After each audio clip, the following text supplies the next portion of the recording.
आप में से कितने लोग हैं जो सूर्य को रोज प्रतिदिन अर्घ देते हैं? जरा हाथ उठाइए। बहुत सारे हैं। धर लीजिए, बहुत बढ़िया, करना चाहिए। ये जो आज के समय में दुनिया के लोगों को जो ये बीमारियां हो रही हैं ना, कि हृदय गति रुक जाती है, कहीं अटैक आ जाता है, कहीं हार्ट काम करना बंद कर देता है, कहीं लीवर किडनी में सूजन आने लगती है, कहीं लीवर काम करना बंद कर देता है, कहीं किडनी काम करना बंद कर देती है, कहीं डायलिसिस चालू हो जाता है, कहीं बाईपास करवाना पड़ जाता है, कहीं नसें ब्लॉक होने लगती हैं, डॉक्टर ने कह दिया बाईपास कराओ।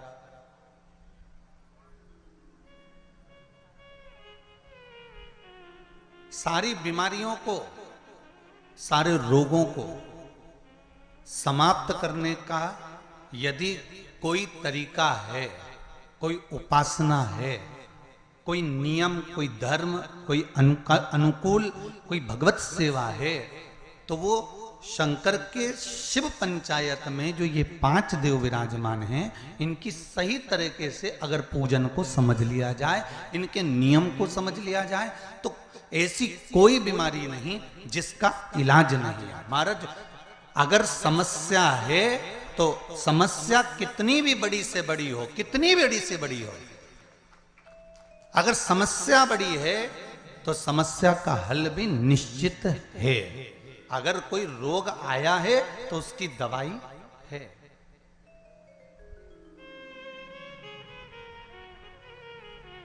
कोई दुख, कोई तकलीफ, कोई कष्ट आया है, कोई रोग आया है, कोई बीमारी आई है, कोई दुख आया है, तो उसका हल है, उसका हल निकले।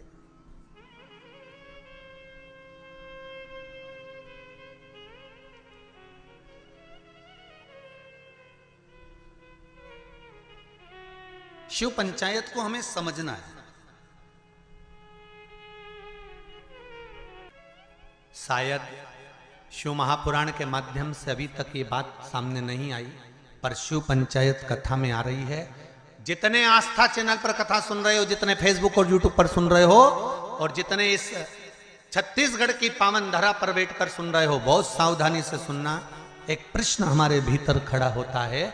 जब हम सूर्य नारायण भगवान को अर्घ देते हैं, जल चढ़ाते हैं, तो वो जल पृथ्वी पर जब गिरता है तो उसके छींटे हमारे शरीर पर लगते हैं। क्या वो ठीक है? क्या वो श्रेष्ठ है? तो शिव महापुराण की कथा कहती है, जब हम सूर्य को अर्घ देते हैं, सूर्य को जल चढ़ाते हैं, वो पानी जब पृथ्वी पर गिरता है, उसके छींटे हमारे शरीर पर लगते हैं, तो वो श्रेष्ठता का भाव निर्मित करते हैं। वो गलत नहीं हो सकता। कारण अब वो भी समझ लीजिए।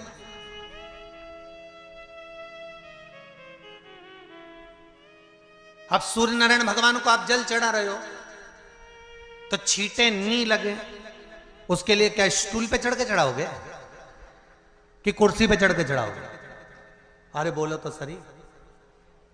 अब कई लोगों के दिमाग में यह बात भरा गई कि हम भगवान को जल चढ़ाते हैं, वो हमारे शरीर में छींटे लगते हैं, जमीन पे से पानी गिरता है, वो हमारे शरीर को छींटे लगते हैं, भगवान को अच्छा नहीं लगता होगा। कौन ने कहा? पहले तो उसको पकड़ के ला।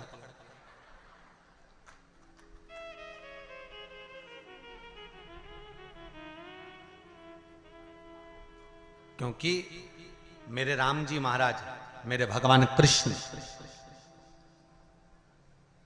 बड़े बड़े संत, साधु, सन्यासी, तपस्वी, साधक, उपासक जितने भी हुए, जिन्होंने सूर्य की आराधना करी, इन्होंने टेबल पे चढ़कर या कुर्सी पे चढ़कर जल नहीं चढ़ाया। इन्होंने पृथ्वी पर खड़े होकर ही, क्योंकि पृथ्वी तत्व के देव हैं शिव। जब हम मृत्यु लोक पर खड़े होकर, पृथ्वी पर खड़े होकर भगवान शंकर का भाग पृथ्वी तत्व को धारण कर कर जल को हाथ में लेकर जब समर्पित करते हैं, और जो जल नीचे गिरता है वो शरीर पर अगर लगता है तो हमको उसका आशीर्वाद ही प्राप्त होता है, दोष नहीं लगता। पर लोगों ने इसको विपरीत कर दिया। कि कौन ने विपरीत करा? कई लोगों ने इसको विपरीत कर दिया। कौन ने विपरीत करा? तो जो दूसरे धर्म के लोग होते हैं, जिनको हिंदू धर्म से नफरत होती है, और जो हिंदू धर्म की पूजन सेवा अर्चना को समाप्त करना चाहते हैं, वो धीरे धीरे धीरे धीरे कहने लगे कि सूर्य को जल चढ़ाओगे तो शरीर में लगेगा, शरीर में लगेगा तो दोष लगेगा। इसको कह कहकर घर घर में सूर्य को जल चढ़ाना लोगों ने बंद कर दिया कि आप जल चढ़ाएंगे तो दोष लगेगा, शरीर पे छींटा लगेगा, शरीर को ऐसा लगेगा। ये दोष नहीं है। कितनी सुंदर बात है महाराज। सूर्य नारायण भगवान को जब जल चढ़ाया जाता है, हाथ सिर से 8 इंच की दूरी पर होना चाहिए। जम के बोलिए, सिर से कितना ऊंचा होना चाहिए? 8 इंच ऊपर अपना हाथ होना चाहिए मस्तक से सूर्य को जल चढ़ाते समय।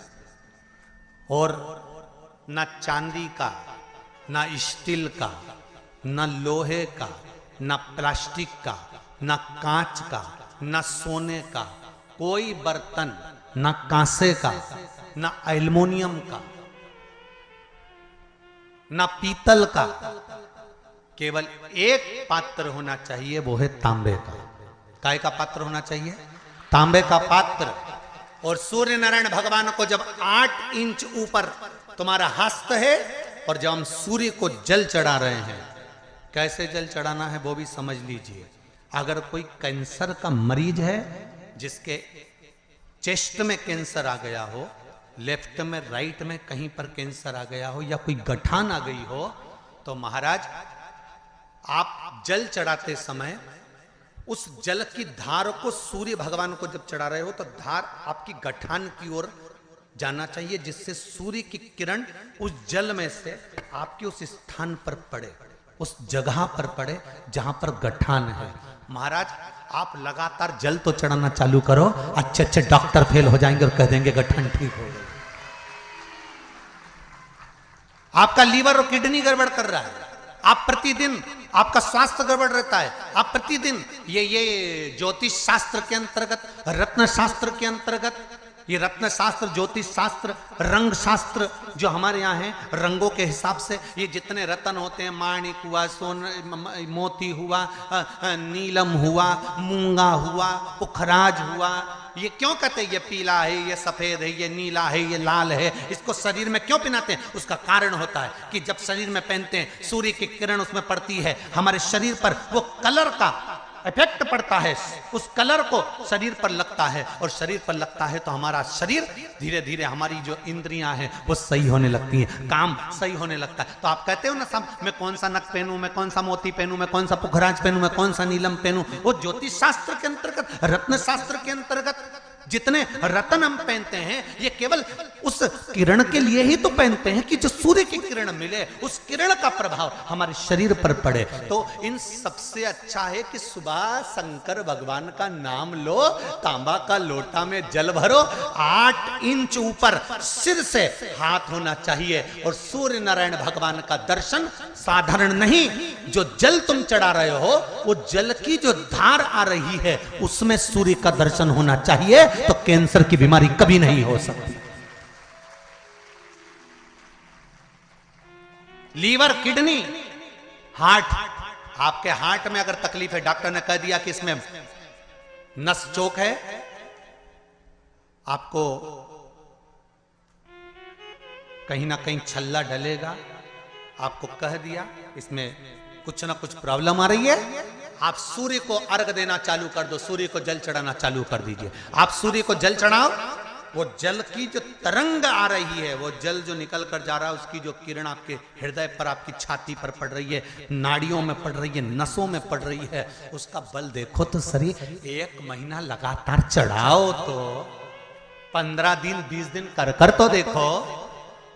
क्यों राम जी महाराज जल चढ़ाते थे, क्यों भगवान कृष्ण जल चढ़ाते थे सूर्य को, क्यों दशरथ जी महाराज जल चढ़ाते थे, क्यों कश्यप ऋषि जल चढ़ाते थे सूर्य को, सारे 33 कोटि देवता, सारे ऋषिवर, साधु संत सन्यासी तपस्वी साधक उपासक सब भगवान सूर्य को अर्घ दिया करते थे। क्यों देते थे? किस लिए?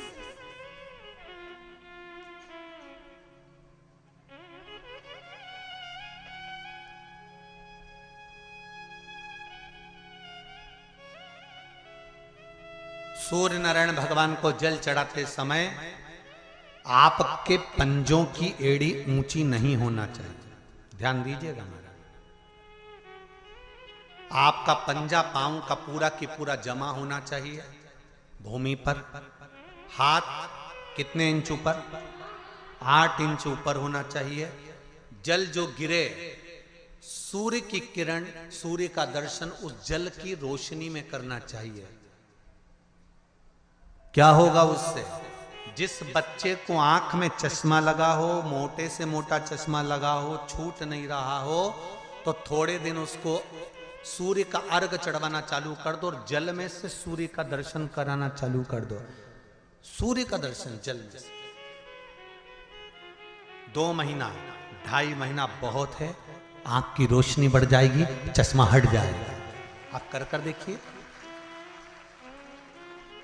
अब एक प्रश्न और खड़ा होता सूर्य को अर्घ देने का। गुरुजी, पंचदेव पंचायत में सूर्य नारायण भगवान शंकर की पंचायत में हैं। सूर्य नारायण को हम फ्लैट में रहते हैं, हम फ्लैट के अंदर रहते हैं, तो हम फ्लैट में रहते हैं। हमारे यहाँ अगर छज्जा नहीं है, हमारे यहाँ जगह नहीं है, तो हम सूर्य को अर्घ कैसे दें? तो महाराज खिड़की तो होगी। अगर घर में फ्लैट में पानी ढुलेगा और आप लोग नहीं समेट सकते तो एक बाल्टी रख लो, एक पात्र रख लो, पर सूर्य नारायण भगवान को अर्घ देकर रोशनी शरीर पर पड़ना चाहिए। जिंदगी में कभी कोई बड़ी बीमारी नहीं आ सकती। कितने लोग देते हैं सूर्य को अर्घ? जरा हाथ उठाओ। बहुत बढ़िया, बहुत जोरदार।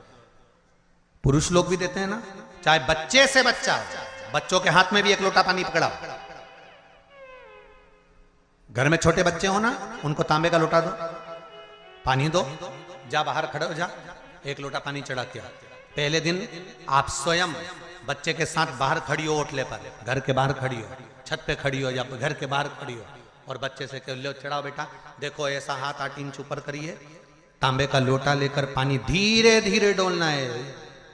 जैसे वो स्लो मोशन के सीन नहीं होते नाटक में, ये एकदम धीरे धीरे धीरे, बस नहीं तो मालूम पड़े छोरा छोरी एक साथ उंडेल के अंदर नहीं।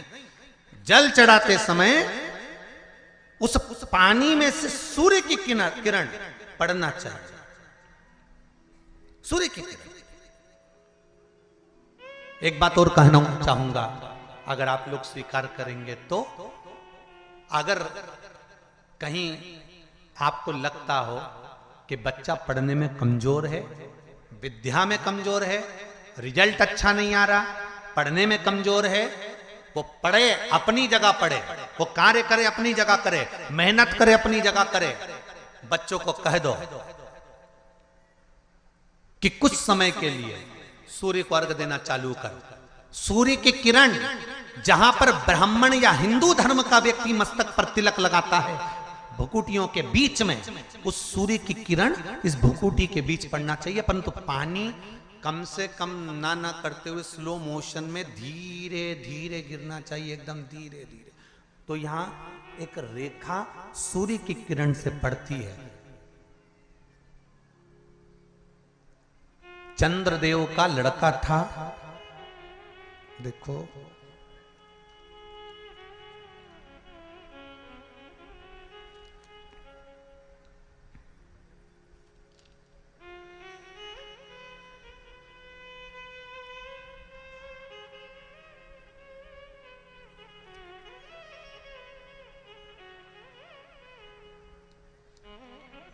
चंद्रदेव का लड़का था वर्चा। क्या नाम था? जम के बोलिए जरा। वर्चा। सुंदर प्रसंग है शिव पंचायत, शिव महापुराण का। जब संसार के हित के लिए, संपूर्ण विश्व कल्याण के लिए ब्रह्मा जी ने 33 कोटि देवताओं को बुलाया, और बुलाकर ब्रह्मदेव ने कहा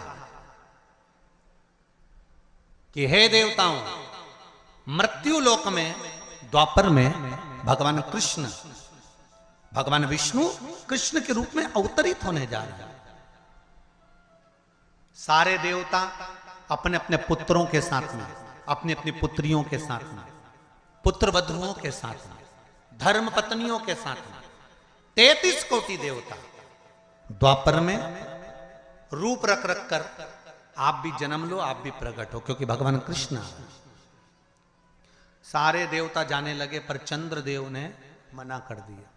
चंद्रदेव बोले कि मैं तो चले जाऊंगा, मना नहीं है, अगर आप कहते हो तो मैं चले जाऊंगा, मैं जाकर रूप रख लूंगा और भगवान कृष्ण की सेवा में लग जाऊंगा, पर मेरा बेटा वर्चा, चंद्रदेव कहते मेरा पुत्र वर्चा नीचे नहीं जाएगा।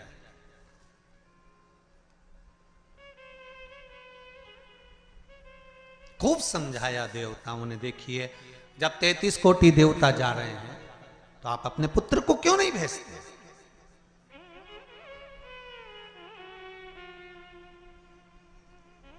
शिव महापुराण की कथा एक बड़ा सुंदर बात कह रही है, अच्छी लगे तो रख लेना, नहीं लगे तो जाते जाते कहीं कोई कुंड या तालाब मिले तो उसमें पटक देना। बात तो कहेंगे व्यासपीठ से, अच्छी लगे तो रखो। देवता कह रहे हैं चंद्रदेव वर्चा को, आपके पुत्र को आप मृत्युलोक में भेजो, जनहित के कल्याण के लिए।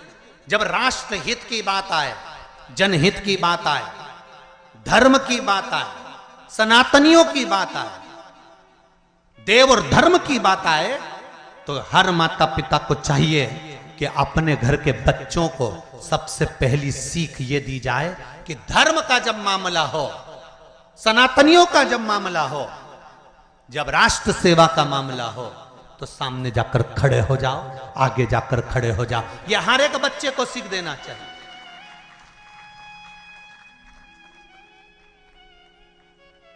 पर हम अपने बच्चों को सीख देते हैं, कहां जा रहा है?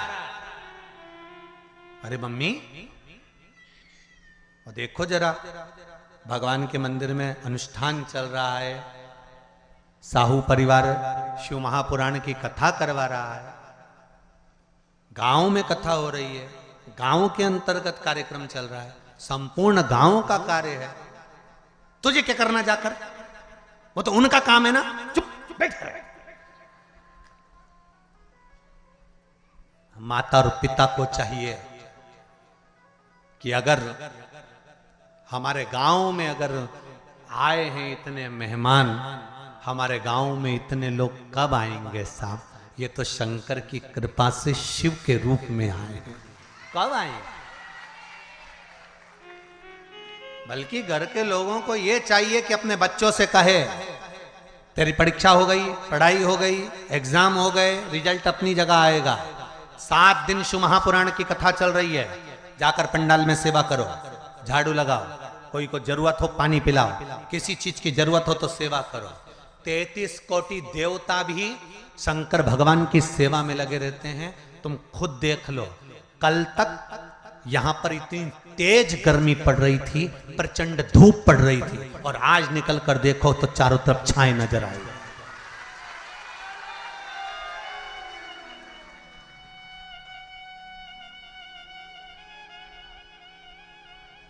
कार्यकर्ता कह रहे थे, गुरुजी इतनी गर्मी, इतनी गर्मी, इतनी गर्मी, इतनी गर्मी कि कपड़े तक पसीने में नहा रहे हैं।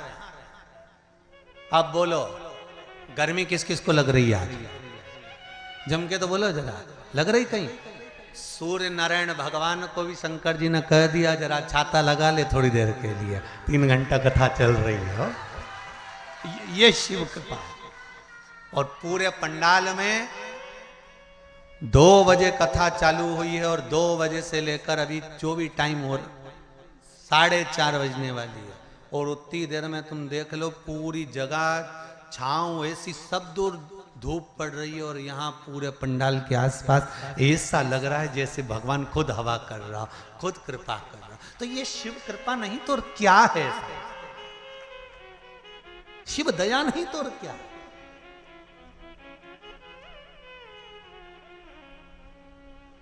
अरे तेरा ही दिया मैंने खाया पिया है, तेरा शुक्रिया है, तेरा शुक्रिया है।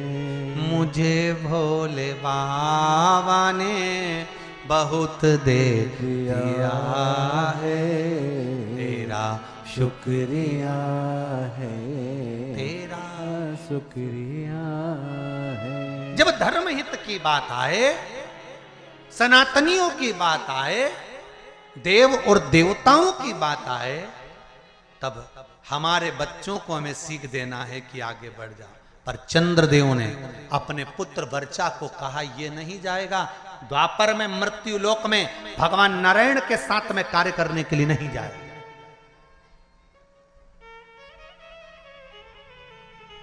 वर्चा को सूचना मिली,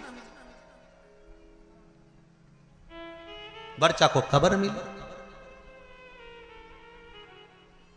कई लोगों के मन में एक प्रश्न आता है, भगवान कृष्ण पांडवों के साथ थे,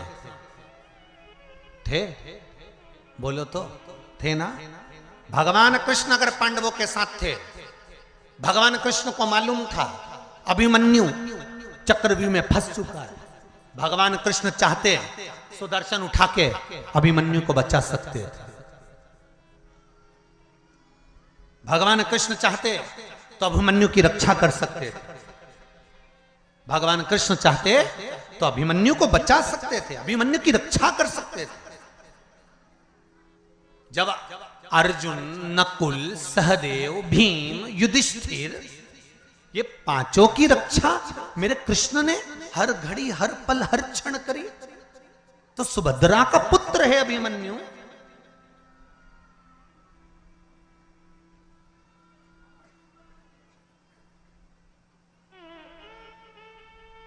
अर्जुन का पुत्र है अभिमन्यु, तो फिर अभिमन्यु की रक्षा क्यों नहीं करी? क्या भगवान कृष्ण को नहीं मालूम था कि ये मरने वाला है? क्या भगवान कृष्ण को नहीं ज्ञात था कि ये मरने वाला है? उसकी कथा है ये। चंद्रदेव ने कह दिया था मैं मेरे बेटे को नहीं भेजूंगा। वर्चा को मालूम पड़ा,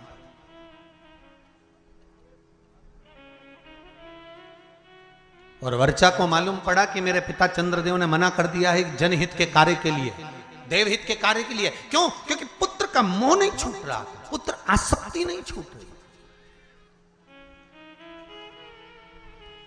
कई लोग आपसे पूछेंगे पूर्व समय में अभिमन्यु कौन था जिसकी रक्षा मेरे कृष्ण ने नहीं करी? पांडवों की रक्षा करी पर अभिमन्यु की रक्षा नहीं करी। लोग आपसे प्रश्न करेंगे, आपको उत्तर देना पड़ेगा। घर के छोटे बच्चे पूछेंगे मम्मी चक्रव्यूह में अभिमन्यु पड़ा था, महाभारत देखकर कहेंगे जब भगवान कृष्ण पांडवों के साथ थे तो अभिमन्यु की रक्षा क्यों नहीं करी? तो आपको बताना पड़ेगा कि अभिमन्यु पूर्व समय में चंद्र का पुत्र वर्चा था और इसकी रक्षा क्यों नहीं करी, वो भी कथा वर्णन कर रही। ये शिव पंचायत, शिव महापुराण में चरित्र आता है हमारा। अभिमन्यु का पूर्व का नाम था वर्चा, चंद्र का पुत्र।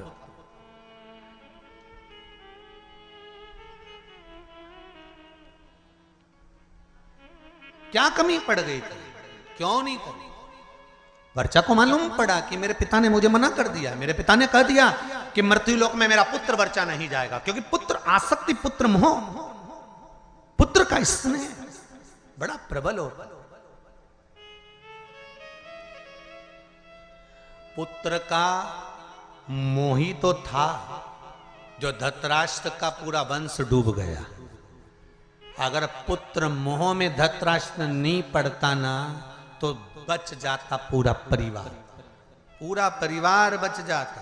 पर माताओं और भाई जितने लोग कथा सुन रहे हैं, आपसे निवेदन है इतना पुत्र मोह मत पालना कि तुम्हारी औलाद ही तुमको नष्ट कर दे, तुम्हें बर्बाद कर दे। ऐसा पुत्र मोह मत पालो।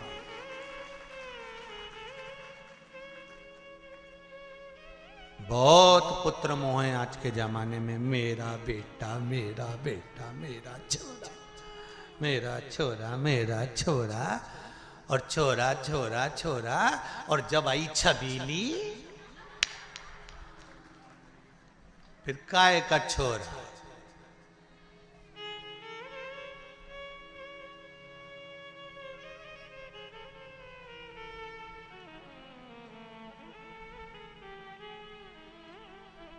फिर तो छोरा छबीली के नेन पे चले। छबीली एक बार घूर के देख लेनी,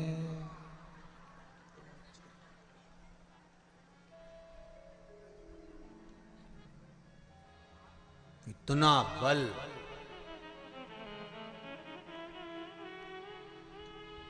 इतनी बार घर से निकलता था, कभी मम्मी से कहकर नहीं जाता था कि मैं यहाँ जा रहा हूं। जिस दिन से शादी हुई घरवाड़ी के 50,000 के जाना पड़ता है कि मैं यहाँ जा रहा हूं। अब तुम सोच लो कितना बदलाव आया ब्याह के बाद, शादी के बाद। पहले जाता था तो मम्मी से कहकर नहीं जाता था कि मैं यहाँ जा रहा हूं, मैं आ रहा हूं, मैं ये करने जा रहा हूं। अब शादी होने के बाद अगर घर से जाता है ना तो पहले उसको बताना पड़ता है, नहीं तो 50,000 फोन लगा के पूछ लेती है कहाँ हो। बस इतना बोला ना तो बापड़ा का पसीने की बूंद छा गई। अब भी आया 20 मिनट में, बस पहुंच ही दिया हूं। आ रहे हो वो वाला हाल है ना। एक पत्नी ने पति से कहा कपड़े पड़े हैं बाथरूम में,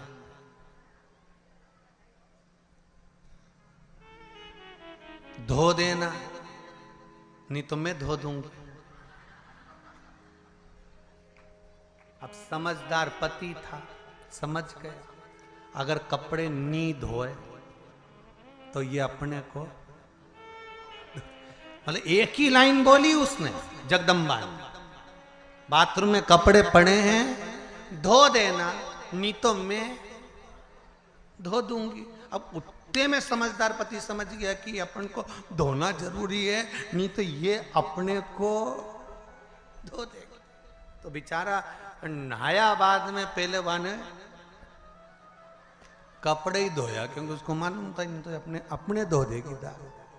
तो ये निवेदन है आप सबसे।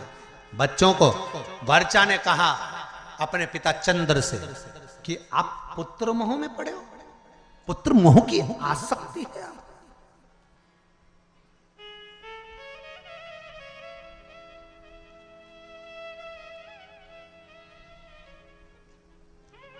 पुत्र मोह की आसक्ति।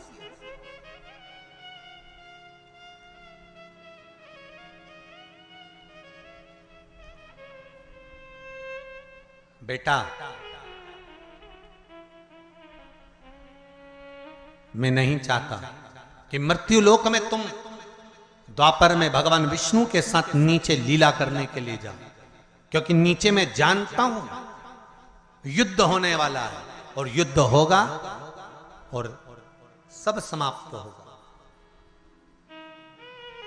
वर्चा ने कहा चंद्रदेव से, पिताजी 2 क्षण भी अगर भगवान का साथ मिलता है ना तो उससे बढ़कर कोई कृपा नहीं हो सकती। जब रावण मरा था तो मंदोदरी सिर पटक पटक कर रो रही थी, रावण की धर्म पत्नी मंदोदरी।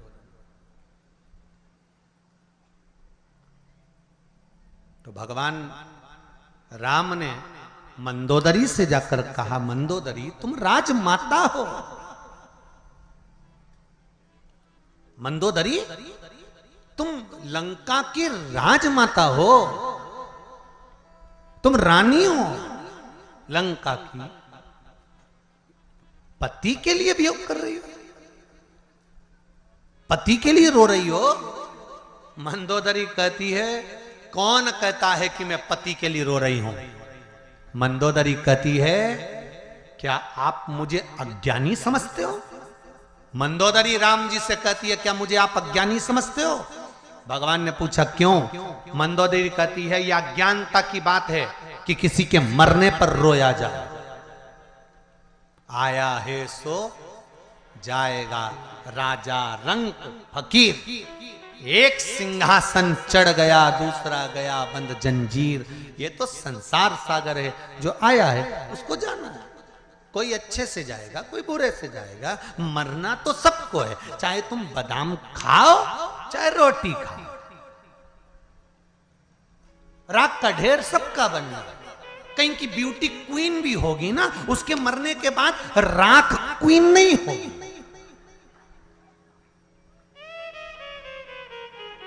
कहीं का बोल्ड भी होगा ना, बॉडी शॉडी बनाकर रखा होगा, खूब ढल्ले सल्ले बनाकर रखा होगा, खूब जोरदार बॉडी शॉडी बनाकर रखा होगा, खूब जोरदार उसने शरीर बनाकर रखा होगा, तो मरेगा तो भी राख का ढेर होगा। वो राख के ढेर में बॉडी नजर नहीं आएगी। और 4 घंटे तुम अगर मेकअप भी करोगे ना, तो मरने के बाद मेकअप ढेर में नहीं दिखाएगा। तो बादाम खाओगे तो भी मरोगे, नहीं खाओगे तो भी मरोगे, रोटी खाओगे तो भी मरोगे, नहीं खाओगे तो भी मरोगे। तो ये अंदाजे में मत रहना कि मृत्यु तुम्हारा चेहरा देखकर तुम्हें 2, 4, 8 दिन और ज्यादा दे देगी। यमराज से किसी की रिश्तेदारी थोड़ी ना कि तुम जोरदार, बहुत जोरदार श्रृंगार मिंगार करके रहो, 2 घंटा तक पेंसिल लाइन खींचो, डब्बा भरो, फिर खजूर वाली चोटी करो, ने जोरदार तैयार मैयार होके रहो। तो तुम सोचो कि यमराज आएगा तो मैं तो उससे कह दूंगी ने बाजू वाली के लिए जा, ने मेरे को छोड़ दो। तो यमराज कहीं तुम्हारा काका जी लगे तो छोड़ जाएगा।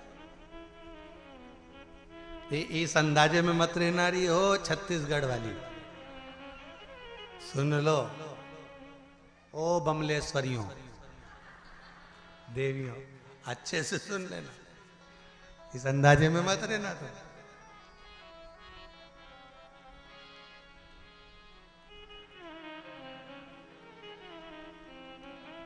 अरे महाराज, राम के बिना हरि नाम के बिना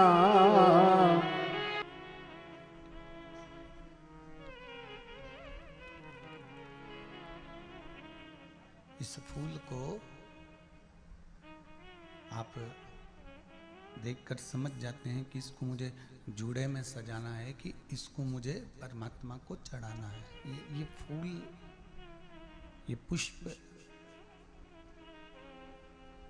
जो बगीचे में लगाया गया है, जो बगीचे में निर्मित हुआ है, प्रकट हुआ है, उगाया गया है, इसको कैसे संजोना है, इसको कैसे कहाँ लेकर जाना है, इस पुष्प को कहाँ तक पहुँचाना है, उसी तरह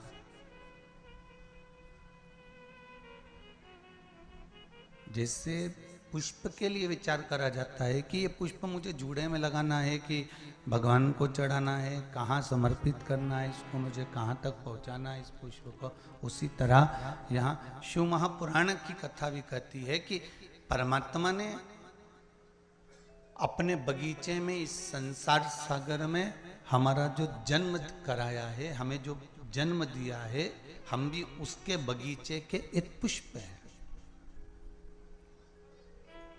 हम भी उसकी बगीचे के पुष्प हैं। और उस बगीचे के पुष्प को परमात्मा भगवान की भक्ति में रमाना चाहता है या संसार सागर में इसको उलझाना चाहता है, ये परमात्मा निश्चित कर कर भेजता है। पर कुछ प्रयास आपका, कुछ प्रयास हमारा होना चाहिए।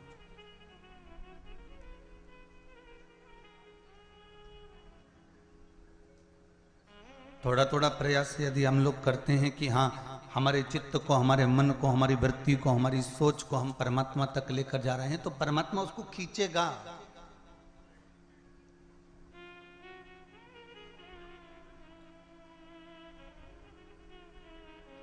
और यदि हमने सोच लिया कि ये परमात्मा को हमको देना ही नहीं है,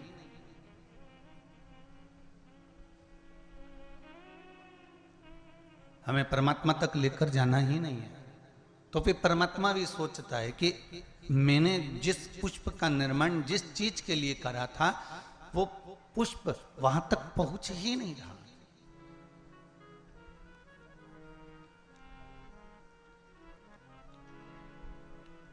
शंभु शरणे पड़ी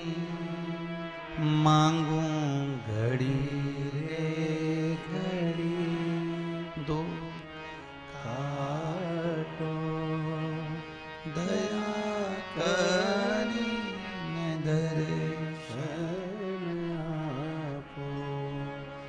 हे शिव हे शंकर हे त्रिकालदर्शी है कैलाशी है अविनाशी है शिव, हे करुणा करने वाले, हे दाता, हे दया करने वाले, हे उगड़दानी, हे शंभु।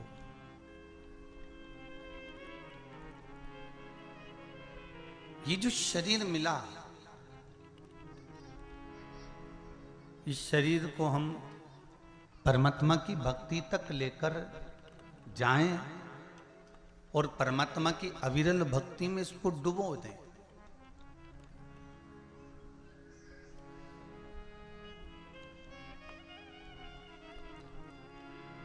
जो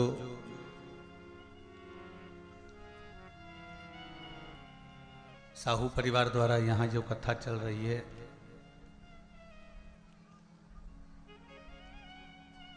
छुरिया के पास में हरकोसा में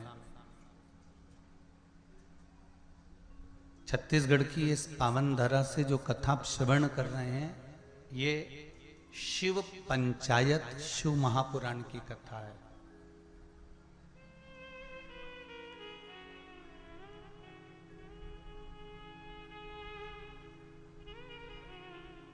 भगवान राम के मंदिर पर जाएंगे, क्या राम जी का रोज जल चढ़ाने को आपको मिलता है?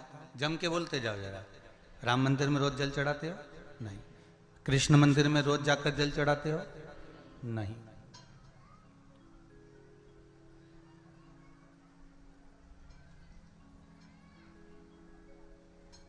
किसी भी देवता के मंदिर में रोज जाकर जल नहीं चढ़ाया जाता है, पर दो इस शिव पंचायत के दो देव ऐसे हैं जिनको रोज जल चढ़ाया जाता है। एक सूर्य नारायण और दूसरे मेरे देवाधिदेव महादेव, दोनों पर जल रोज चढ़ता है प्रतिदिन।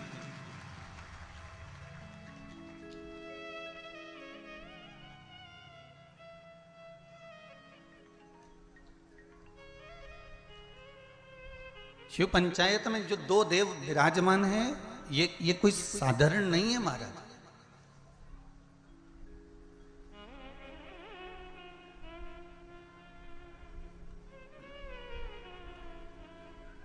इन दोनों देवताओं पर जल जो चढ़ाने का क्रम है,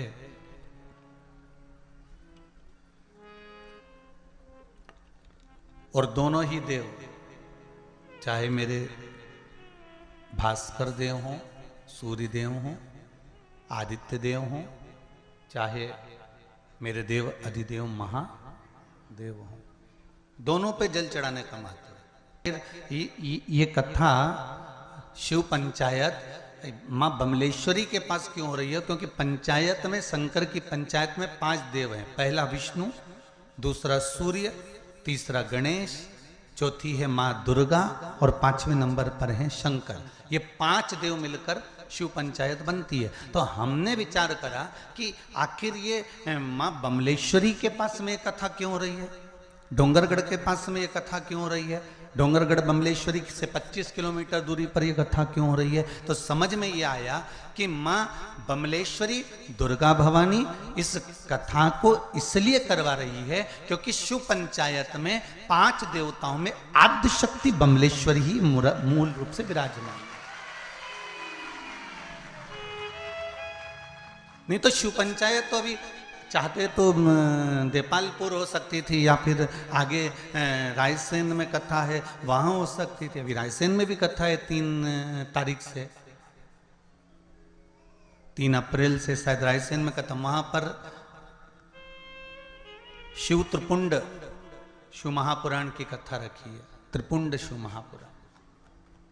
तो शिव पंचायत शिव महापुराण की कथा वो भी बमलेश्वरी के चरणों में। और सबसे ज्यादा भाग्यशाली तो हमने पहले भी कहा है,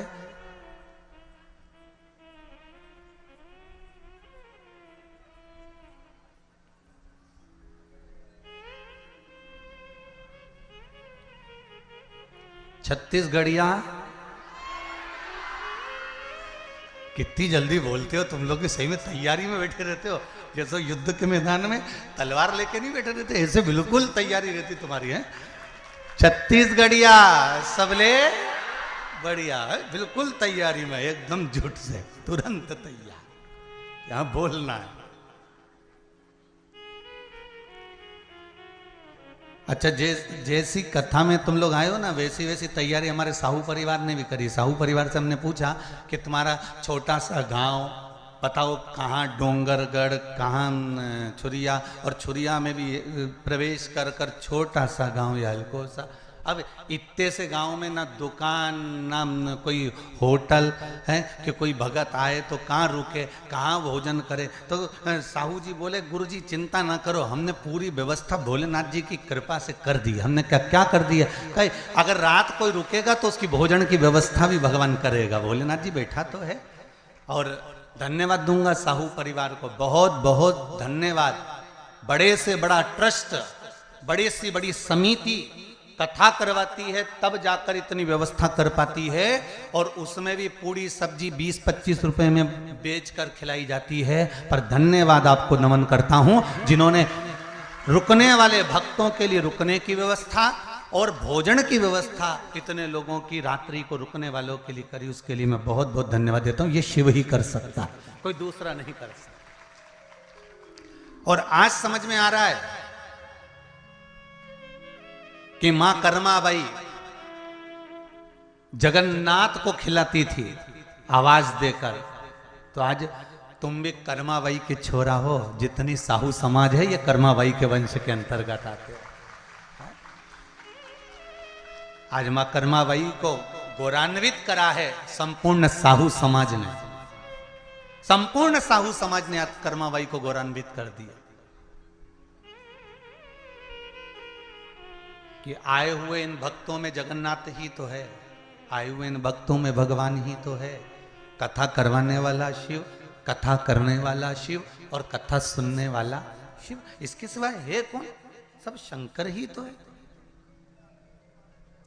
शिव ओघड़ी ही तो विराजमान है, शंकर ही तो।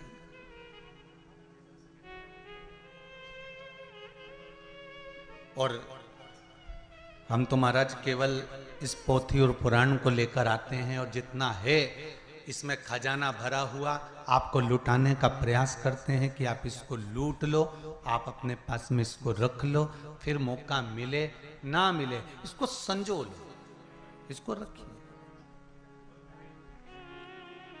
इसलिए कहते हैं ना, राम नाम के महाराज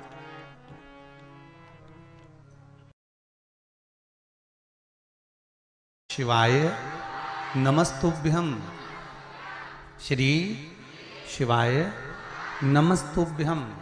शिव आराधना में अगर हमारा चित्त लगा हुआ, ये जितनी जितनी बीमारियां हैं, फिर निवेदन करूंगा छत्तीसगढ़ की इस पावन धरा से, चाहे हार्ट से जुड़ी हो, चाहे लीवर से जुड़ी हो, चाहे किडनी से जुड़ी हो, चाहे बड़े से बड़ी, यहां तक शरीर में अगर गांठ भी पड़ी हुई है, तो इन शिव पंचायत के एक एक देवता का पूजन का विधान समझ लीजिए बस।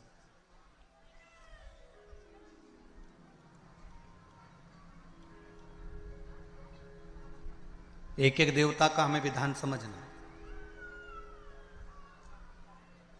शिव परिवार का मंदिर आपके गांव में भी होगा, है।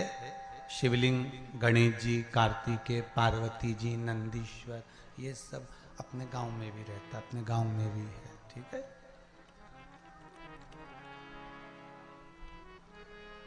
शिव पंचायत बोलते जाओ। 5 कौन कौन? भगवान विष्णु, गणेश जी, दुर्गा भवानी, सूर्य नारायण भगवान और भगवान शंकर, ये 5, ये शिव पंचायत के देव हैं।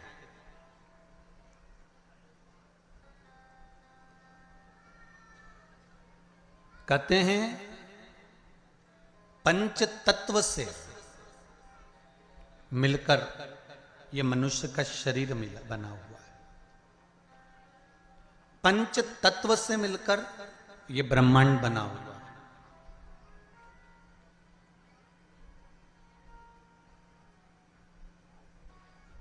पंच तत्व से मिलकर ही शरीर है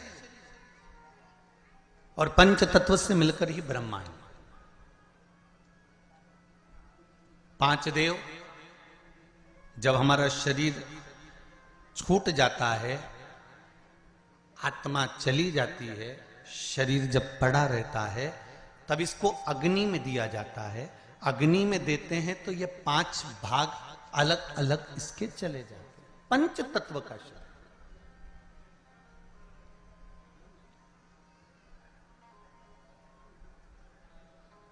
ब्रह्मांड में सबसे ज्यादा क्या चीज है? पृथ्वी की पानी।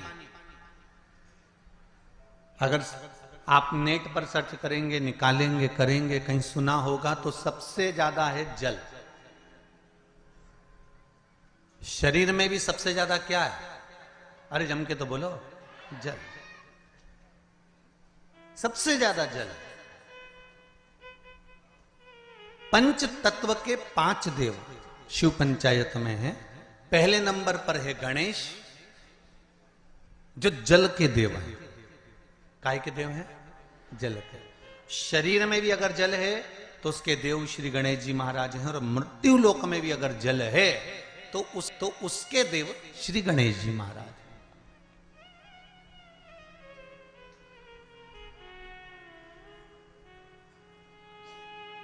हमारे जीवन में शरीर में जल ज्यादा है, मृत्यु लोक में ब्रह्मांड में जल ज्यादा है।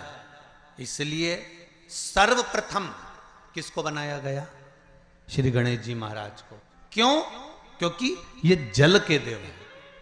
जिसकी संख्या ज्यादा हो, शरीर में पंच तत्वों में जल की मात्रा ज्यादा है, इसलिए गणेश को प्रधान बनाया गया। एक पत्र ज्यादा तो पढ़े नहीं है, ये थोड़े पढ़े हैं, बाकी के बहुत सारे पत्र हैं। अभी इतने पत्र और हैं जिनको भी पढ़ते हैं, जैसा भजन आएगा। पर इसमें देखिए बड़ा सुंदर भाव लिखा है।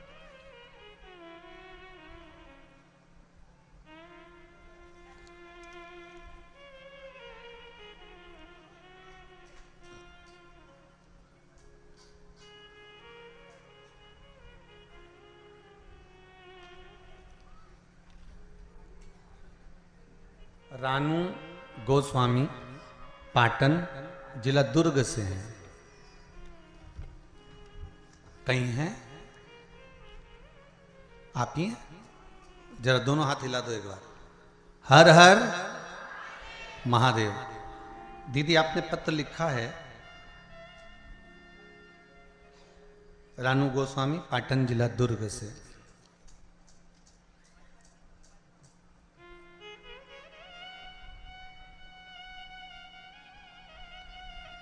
पत्र में लिखा है रानू जी गोस्वामी ने, मैं ग्राम पाटन की रहने वाली हूँ, जिला दुर्ग की रहने वाली हूँ। मैं पशुपति व्रत का क्या वर्णन करूं गुरुदेव। दीदी आपने पत्र में लिखा है, मेरे जेठ जी का काम छूट गया था, कोई काम नहीं था। आपकी भिलाई में कथा जब शुरू हुई तब हम लोगों ने सुनी थी। कथा सुनने के बाद पशुपति नाथ का व्रत किया, जिसके प्रभाव से उनको पुनः काम मिल गया, और काम भी मिला तो ऐसा कि जो सोचा ही नहीं था, ये शिव की कृपा से प्राप्त हुआ। पत्र में लिखा है। और इसी पत्र में पंचदेव के जल देव का वर्णन भी आया, उसको समझिएगा जरा, देखिए।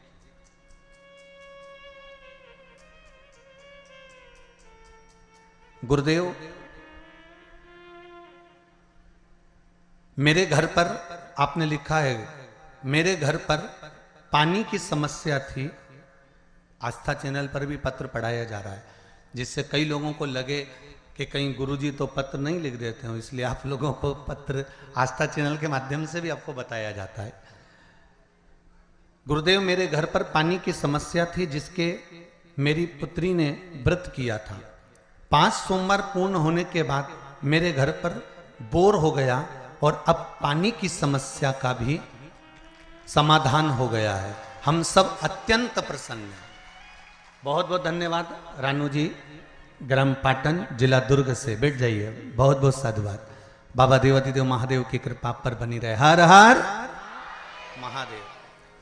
अर्थात इस पत्र के माध्यम से हमको यह समझना है कि हम शिव की आराधना केवल अकेले नहीं कर रहे हैं। फिर एक निवेदन करूंगा आप लोगों को, आप अगर शंकर जी के मंदिर में एक लोटा पानी चढ़ा रहे हो ना, तो ये विचार मत करना कि हमने केवल शंकर जी को चढ़ाया। शंकर भगवान की जहां कटी होती है, अर्थात जो नीचे की पीठ होती है जिसपे शिवलिंग रखा होता है, वो पीठ है माँ दुर्गा भवानी, माँ आदिशक्ति, माँ जगदम्बा, माँ दुर्गा, माँ देवी। और शिवलिंग जो रखा हुआ है वो शंकर का स्वरूप है। ऊपर से जो जलाधारी में से जल गिर रहा है एक एक बूंद, वो जया, विषहरा, शामरी वारी, दौतली, देव, शिव जी की 5 बेटियां। जो शिवलिंग के सामने एक मोटी सी बीच में लाइन होती है, वो शंकर जी की छोटी लड़की अशोक सुंदरी है। और जो दोनों साइड में भाग नजर आता है, ये गणेश जी और कार्तिकेय जी महाराज। गणेश और कार्तिकेय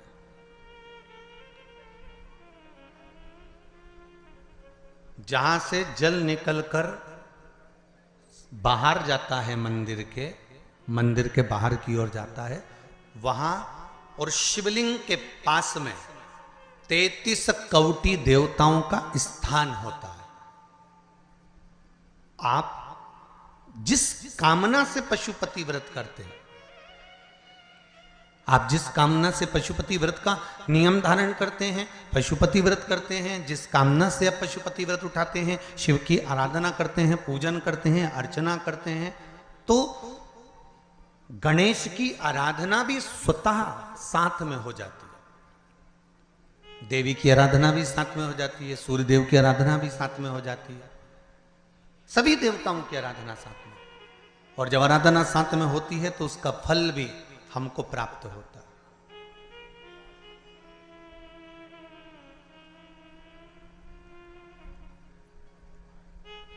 उसका फल भी हमको मिलता है।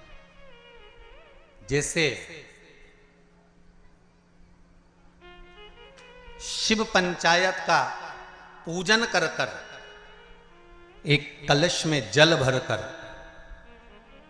पुष्य नक्षत्र में, और वो भी गुरु पुष्य में, ब्रह्म मुहूर्त में कलश में जल भरकर 5 बेलपत्री शिव, गणेश, दुर्गा, सूर्य नारायण और विष्णु भगवान, इन 5 के नाम से जब हम कलश के अंदर डाल देते हैं, और डालने के बाद में गुरु पुष्य के ब्रह्म मुहूर्त में सुबह 4 बजे के करीब में हम जहां हमारा मन पड़े वहां पर अगर बोर लगवा देते हैं तो पानी तो निकलना ही होता है। ऐसा हो ही नहीं सकता कि जल ना निकले, जल निकलेगा ही।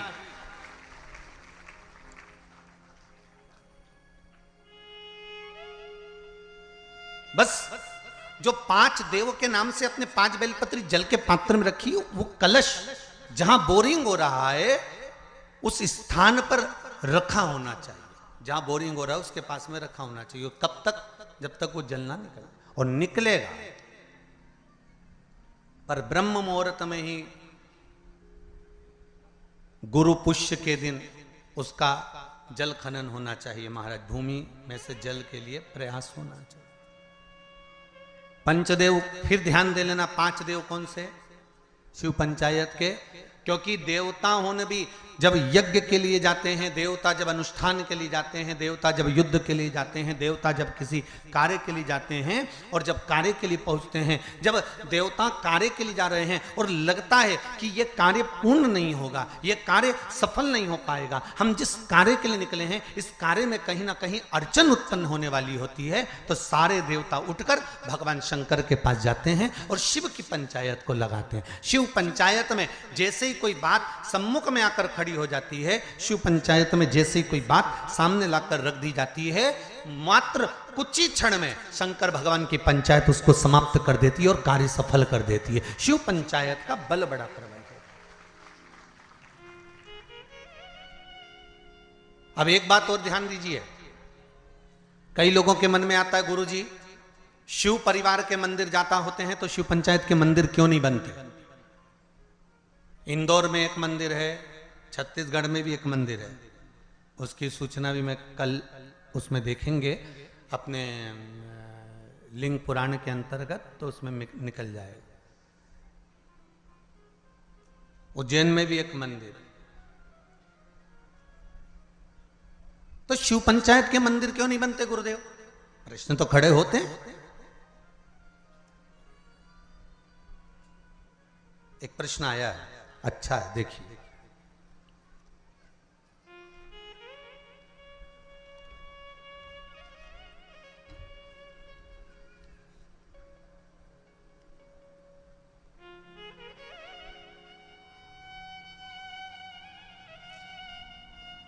पायल चावड़ा कहीं बैठी हैं? आप ही हैं? दोनों हाथ हिला दो एक बार। हर हर महादेव। सुंदर प्रश्न करा है बेटा आपने। मां, बहुत अच्छा प्रश्न है। शिवजी, गुरुदेव आपसे पूछना है, शिवजी आदि और अंत कुछ नहीं है तो उनकी उत्पत्ति भी नहीं हुई है, तो छिपरा मैया उनकी बहन कैसे हुई? कृपया कथा बताएं। बहुत सुंदर प्रश्न है भाई, जोरदार ताली बजाओ। बैठो दीदी बैठो, बहुत सुंदर प्रश्न के लिए बहुत बहुत धन्यवाद। ऐसे प्रश्न अगर उपजे ना, लोग फालतू के प्रश्न करें ना तो वो आनंद ना आए, और जो प्रश्न काम के हैं ना, ऐसे प्रश्न अगर आए ना तो कथा का भी आनंद बढ़ जाए, कथा का भी एक रोचकता बढ़ती है इन प्रश्नों के माध्यम से। अब आपने लिखा है कि शिव की उत्पत्ति या अंत है ही नहीं, आज जन्मा है शंकर। सारे वेद पुराण शास्त्र जो तुमको पढ़ना है पढ़ लो, जो तुमको उठाना है उठा लो, सबके जन्म का प्रसंग मिलेगा, शिव के जन्म का नहीं। हां, विष्णु पुराण में शिव के जन्म का एक प्रसंग छोटा सा ब्रह्मा जी के द्वारा प्रकट होने का लिखा है।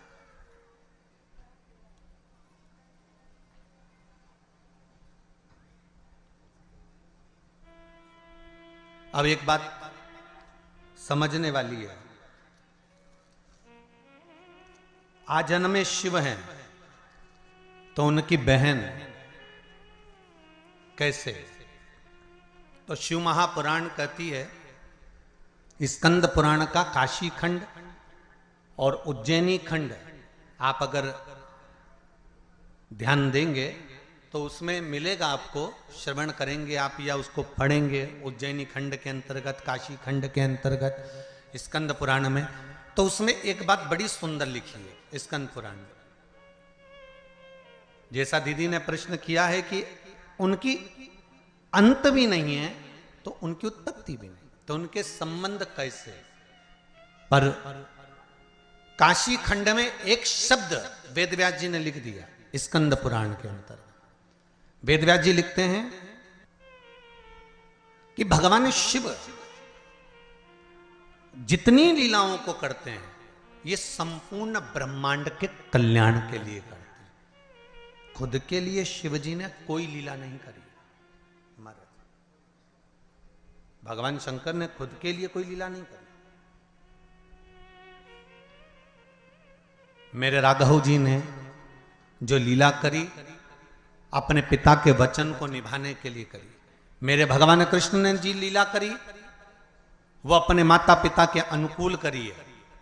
पर मेरे शंकर, मेरे नारायण जो लीला करते हैं वो लीला का क्रम देवताओं के हित के लिए भी होता है। पर मेरे भगवान देवादिदेव महादेव जितनी लीला को करे हैं, मेरे शंकर भगवान ने जो जो धारण करा, जो जो लीला करी, चाहे माता सती को भस्म करवाया हो, चाहे पार्वती के साथ में मंगल विवाह हुआ हो, चाहे गणेश जी महाराज का प्रागट्य हुआ हो, चाहे कार्तिकेय बाबा का प्रागट्य हुआ हो, चाहे जया विषहरा शामली बारी दौतली या अशोक सुंदरी का प्रागट्य हुआ हो, चाहे शिव की जितनी लीलाओं का क्रम आता है, ये शंकर भगवान ने स्वयं के लिए नहीं, शंकर भगवान ने संपूर्ण जनमानस के कल्याण के लिए अर्थात जनमानस को प्रेरणा देने के लिए करी।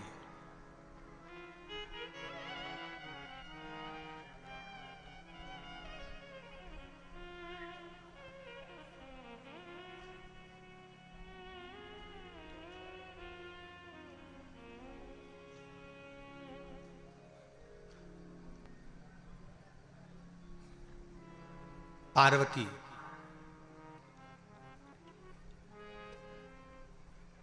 नर्मदा, मां गंगा, क्षिप्रा, सरयू, मंदाकिनी, गोदावरी, कृष्णा, भारत की भूमि की जितनी पवित्र नदियां हैं, भारत की भूमि की जितनी पवित्र नदियों का उद्गम है, भारत की धरा पर जितनी पवित्र नदियां प्रकट हुई हैं, यह कोई संसार सागर में मृत्यु लोक में ऐसे ही प्रकट नहीं हो गई।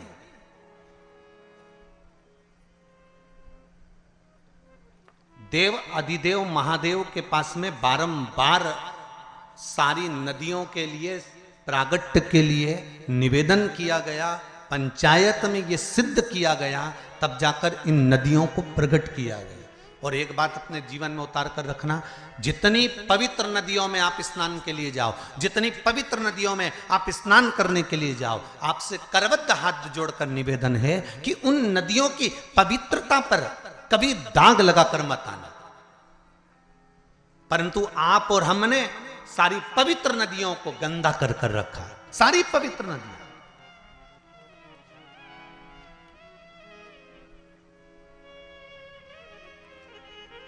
मैं कहूंगा यमुना के घाट पर बसा है दिल्ली। दिल्ली कहां पर बसा हुआ है? यमुना के घाट पर बसा हुआ है। आगरा यमुना के घाट पर बसा हुआ है। मथुरा और वृंदावन यमुना के घाट पर बसा हुआ है। बड़े बड़े तीर्थ मां नर्मदा के घाट पर बसे हुए हैं। बड़े बड़े तीर्थ मां गंगा के घाट पर बसे हुए हैं। बड़े बड़े तीर्थ मां कृष्णा के घाट पर बसे हुए हैं, गोदावरी के घाट पर बसे हुए हैं। ये पवित्र पवित्र नदियां जिनको देवता स्वयं अपने लोक से लेकर मृत्यु लोक में आए हैं। एक भी नदी इस भूमंडल पर नहीं थी, परंतु कहीं शंकर भगवान ने कहा, कहीं देवी ने कहा, कहीं सूर्य ने कहा, कहीं किसी ने कहा, सबने कहीं ना कहीं इनकी आराधना करी और इनको मृत्यु लोक पर लाने के लिए अथक प्रयास करा, अथक प्रयास। अगर आप शिव पंचायत की कथा को सुन रहे हो तो अपने जीवन में एक बात उतार कर रखना कि शिव पंचायत में एक एक नदियों के उद्गम की कथा का वर्णन है महाराज। और सारे देवताओं ने घोर तप कर कर, घोर घोर तप कर कर इन नदियों को पृथ्वी पर लेकर आए, भूमंडल पर लेकर आए। और नदियां जब भूमंडल पर आ गई, जरा विचार करिए, हजारों हजार वर्ष तक ऋषियों ने, संतों ने, साधुओं ने, देवताओं ने तप साधना करी, तब ये नदियां पृथ्वी पर आई। और पृथ्वी पर आने के बाद ये नदियां इतनी पवित्र रही। और आज उन संतों लोग तो इन नदियों को लेकर आ गए और हम क्या कर रहे हैं? इन नदियों को ओझल करते जा रहे हैं, इन नदियों को छुपाते जा रहे हैं, इन नदियों पे मकान बनाते जा रहे हैं। कहीं गंदा पानी, कहीं नालों का पानी, कहीं गंदगी सब इन पवित्र नदियों में भेजते जा रहे हैं। और विचार कर रहे हैं कि यमुना मैया हमें तार देगी, विचार कर रहे हैं गंगा मैया हमें तार देगी, विचार कर रहे हैं नर्मदा मैया हमें तार देगी, क्षिप्रा मैया तार देगी। तो कैसे तारेगी?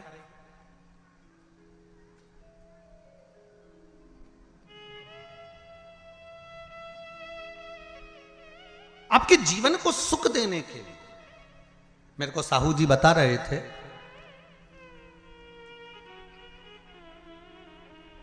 श्री दिनेश जी कह रहे थे कल गाड़ी में, कहे गुरुजी हमारे क्षेत्र के प्रशासन को हमने सूचना दी है कार्यक्रम की, तो प्रशासन के द्वारा गुरुदेव हमने जब कहा कि छोटे छोटे तालाबों में और नहर में पानी रहेगा तो जितने सारे भगत या कथा सुनने के लिए आ रहे हैं, उनको नहाने में या आदि कोई कार्य में तकलीफ नहीं होगी, तो प्रशासन ने बात मानकर नहरें चालू कर दी और नहरों से पानी भर दिया तालाबों में। मैं धन्यवाद दूंगा यहां के प्रशासन को।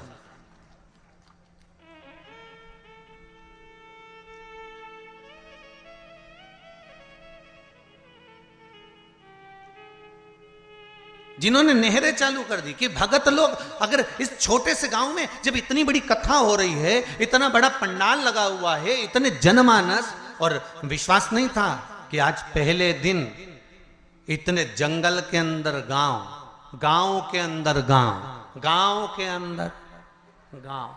हम भी गाड़ी में पूछते रहे इनसे कि हम सीहोर से चले भोपाल, भोपाल से उतरे कौन सा गढ़, डोंगरगढ़, माँ भमलेश्वरी के दरबार, और डोंगरगढ़ से फिर चले तो निकलते निकलते निकलते निकलते महाराज छुरिया। अब हम समझे कि छुरिया ही हलकोसा होगा, हलकोसा ही छुरिया होगा। भाई हमारे यहाँ जैसे नाम होता है ना, जैसे किसी का नाम बोल देते थे क्या बहरू, और नाम उसका दूसरा था, कमल किशोर या राम किशोर, तो उसका घर का नाम दूसरा। तो हम सोचे हो सकता छुरिया का नाम ही हलकोसा होगा, हलकोसा का नाम ही छुरिया होगा। पर यहाँ आते आते मालूम पड़ा कि डोंगरगढ़ से निकले, फिर यहाँ से निकलते निकलते निकलते निकलते आगे पहुँचे तो मालूम पड़ा वहाँ से छुरिया तो उधर निकल गया, हलकोसा इधर निकल गया। अब हलकोसा भी आते आते आते आते ये पास के गांव के लोग वो गाड़ियों को उधर घुमा के ले गए। तो हमने, मैं स्कूल के बाहर पढ़ा तो दूसरा गांव था, तो हमने जजमान से फिर पूछा क्यों जी अभी हलकोसा नहीं आया, बस 2 किलोमीटर दूर है। हमने कहा तुम कहते कहते तो 25 लिया है।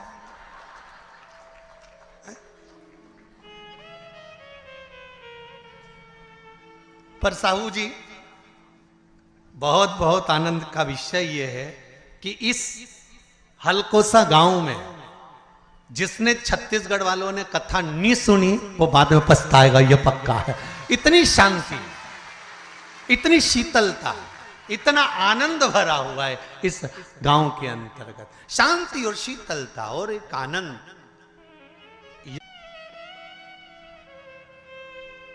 वो सुख है।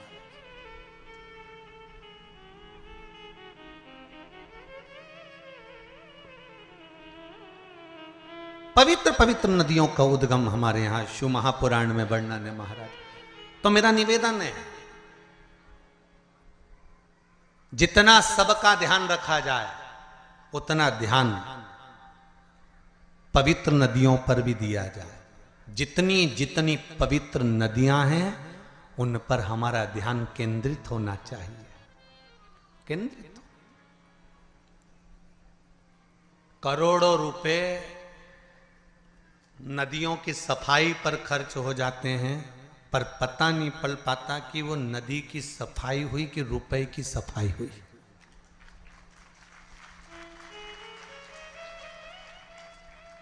पवित्र नदियां,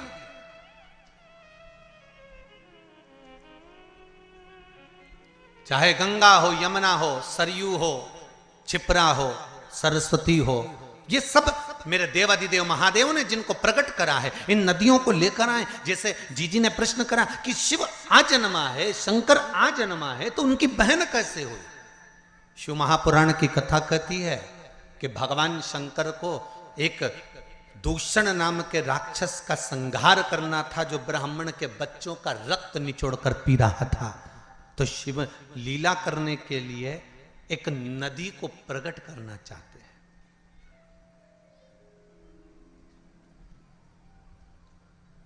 देवताओं के हित के लिए शंकर गंगा को प्रकट करना चाहते हैं। वेद व्यास जी के ज्ञान की वृद्धि करने के लिए शंकर भगवान सरस्वती को प्रकट करना चाहते हैं।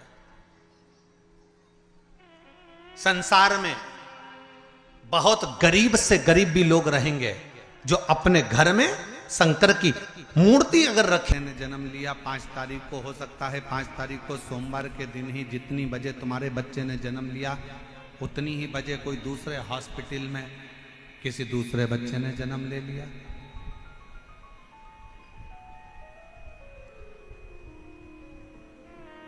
मंगलवार को हो सकता है कि तुम्हारे बच्चे ने जन्म लिया और मंगलवार को ही कोई दूसरे बच्चे ने जन्म ले लिया, उसी तिथि में, उसी पल में, उसी घड़ी में, उसी क्षण में। कोई जरूरी नहीं।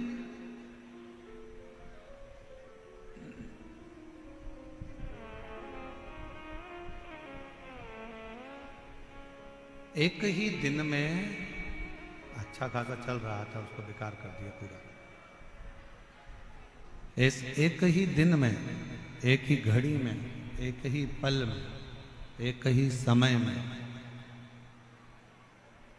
कितने सारे बच्चे जन्म लेते हैं। कितने बच्चे जन्म, और कोई पैसे वालों के घर में जन्म लेता है तो कोई गरीब के घर में जन्म लेता है।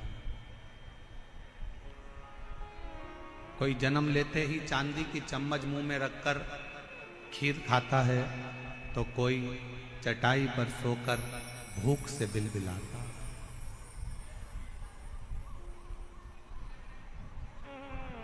कितने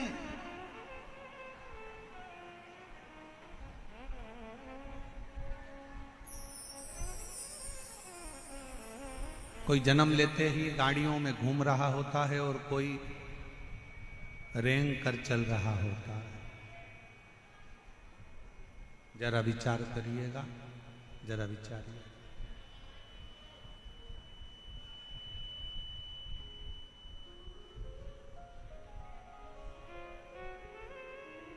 अब बोलो, आपने पत्रिका दिखाई, आपने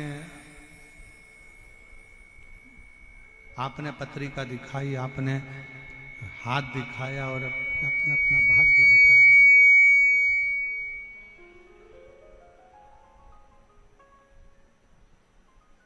आपने पत्रिका दिखाई, अपने अपना हाथ दिखाया, आपने अपना भाग्य दिखाया और पूछा कि मेरे जीवन में दुख क्यों है, क्यों तकलीफ क्यों है, कष्ट क्यों है, परेशानियां क्यों है, किस लिए?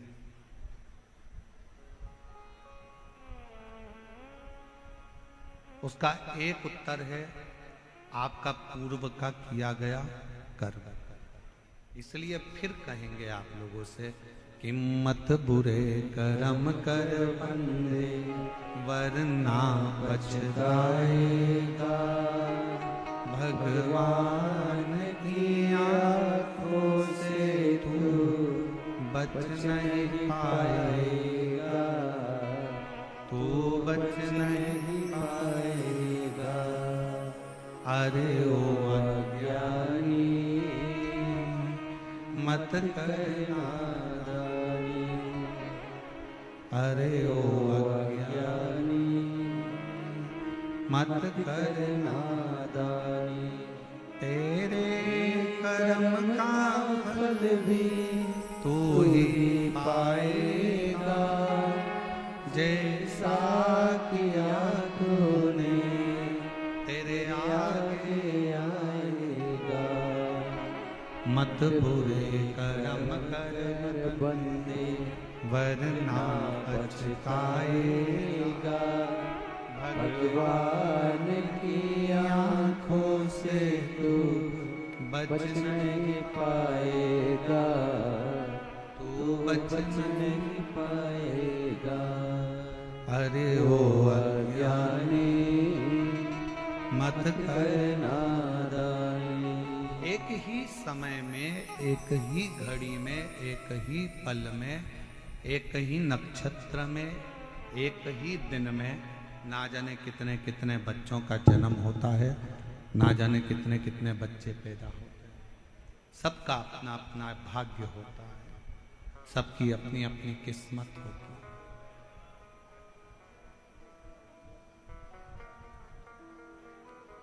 अब उसमें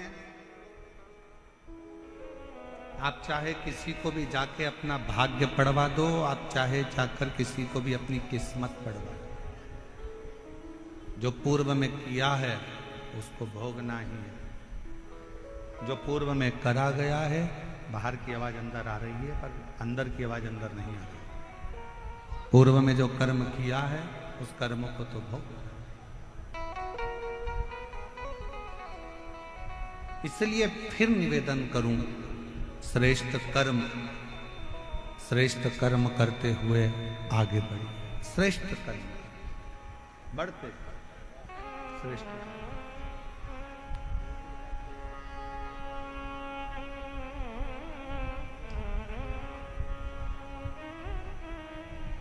भाष्कल, बाहर की आवाज थोड़ी तेज हो रही है, अंदर आ रही है रिटर्न। भाष्कल प्रदेश में ब्राह्मणों से भरा हुआ एक गांव है, ब्राह्मणों से भरा।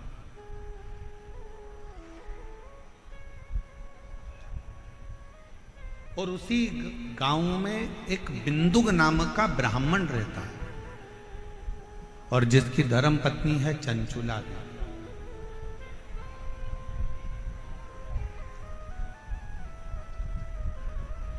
और वो चंचुला इतनी भगवतमय है कि अपने पति को बार बार मार्गदर्शन करती है कि तुम गलत जगह मत जाओ, गलत जगह पर मत पहुंचो, गलत काम मत करो, गलत व्यसन मत करो, गलत भोजन मत करो, गलत दृष्टि मत रखो, गलत विचार मत रखो, गलत सोच मत रखो।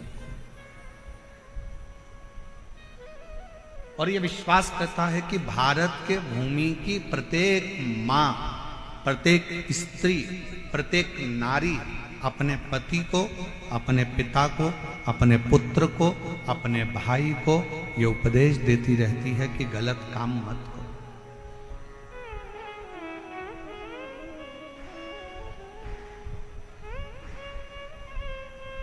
पर आज के जमाने में दो चीजें गलत बहुत ज्यादा हो रही है। एक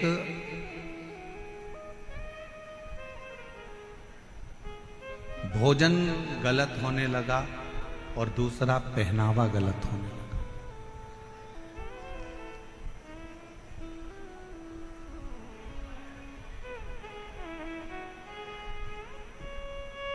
एक पहनावा गलत है और एक भोजन गलत है।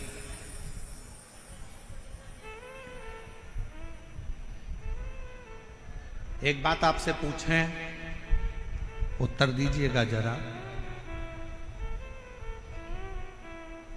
तुलसी का पौधा तुम्हारे घर में है? जम के बोलो जरा, आवाज नहीं आ रही, और जम के बोलो। हैगा सबके घर में तुलसी का पौधा? तुलसी के पौधे की मिट्टी को हटा दिया जाए और जड़ जड़ दिखने लगे तो पौधा जीवित रहेगा कि मर जाएगा? मर। जिस पौधे की जड़ दिखने लगती है वो पौधा एक ना एक दिन समाप्त हो जाता है। इसलिए पौधे की जड़ को मिट्टी से दबाकर रखा जाता है, मिट्टी से दबा।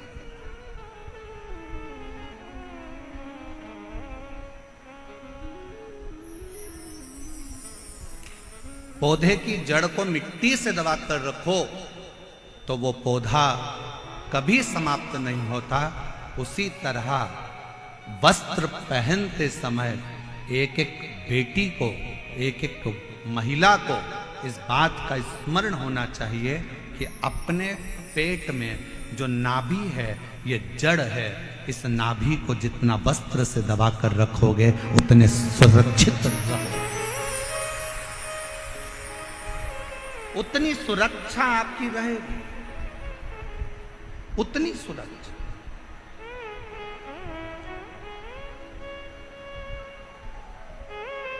आज के जमाने में सुरक्षा क्यों गड़बड़ा रही? और फिर निवेदन करेंगे, कोई प्रशासन में, कोई सरकार में इतना दम नहीं है कि वो क्राइम को रोक दे। दुनिया की कोई प्रशासन, कोई सरकार क्राइम को नहीं रोक सकती, क्राइम को सरकार नहीं रोक सकती, पर इतना जरूर है कि क्राइम को आपके घर के संस्कार रोक सकते हैं, आपके घर के संस्कार उसको संभाल सकते हैं। आज जितने क्राइम हो रहे हैं, पहले बचपन होता था, जवानी होती थी, अधेड़ी होती थी, बुढ़ापा होता था।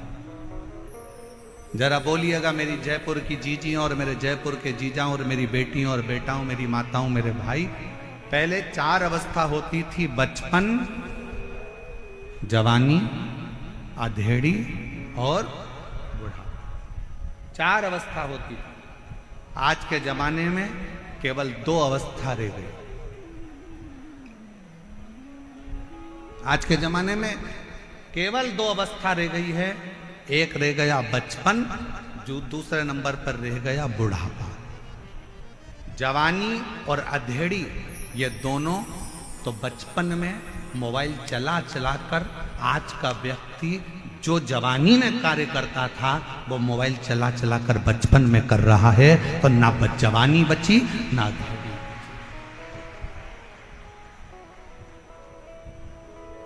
पहले 4 अवस्था होती थी, बचपन भी होता था, जवानी भी होती थी, अधेड़ी भी होती थी और बुढ़ापा भी होता था।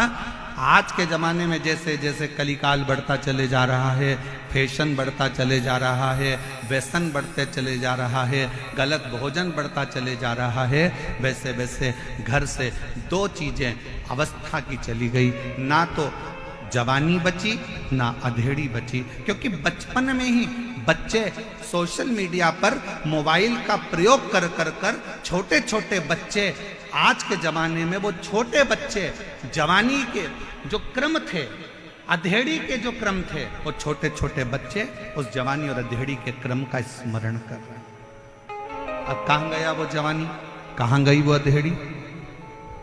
सीधे बुढ़ापा।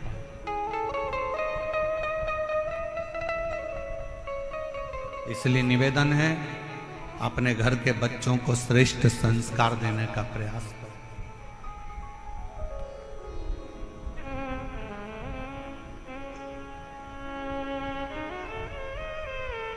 20 साल तक माता पिता अपने बच्चे को पढ़ाते हैं, लिखाते हैं, ज्ञान देते हैं और राम बनाने का प्रयास करते हैं।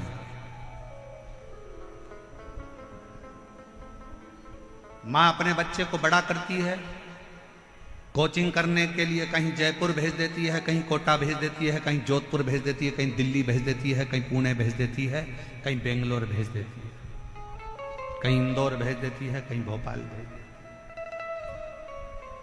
कहीं लखनऊ भेज रही है, कहीं पटना भेज रही है, कहीं देहरादून, कहीं मंसूरी है। 20 वर्ष तक माता पिता अपने बच्चे को राम बनाने का प्रयास करते हैं और 20 वर्ष माँ बाप अपना त्याग कर कर, पैसा लगाकर, जान झोंक कर बच्चे को राम बनाने का प्रयास करते हैं और 20 दिन की कुसंगति बच्चों को मिलती है और बच्चे राम बनने की जगह 20 दिन की कुसंगति से रावण बन जाते हैं।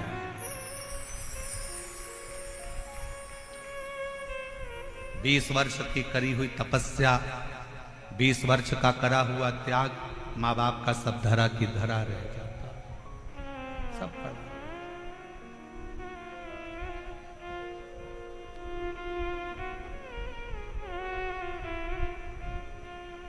सब पड़ा है। माता पिता सोच रहे हैं मेरा बेटा राम बनेगा, मेरा बेटा राम बनेगा, और गलत संगति से बेटा रावण बन गया। बिंदु उस ब्राह्मण घर में जन्म लिया जिस ब्राह्मण के घर में कर्मकांड होना था, पूजन होना था, पाठ होना था, अनुष्ठान होना था, भजन होना था, कीर्तन होना था। परशु महापुराण की कथा कहती है, कल ग्राम में समुद्र के तट पर एक गांव बसा हुआ है वाशकल, जिस गांव में ब्राह्मण ही ब्राह्मण रहते हैं, पर सब अपने अपने कर्म से वंचित हैं। उसी में एक बिंदुक नाम का ब्राह्मण है। उस बिंदुक नाम के ब्राह्मण की धर्म पत्नी का नाम चंचुला देवी है। चंचुला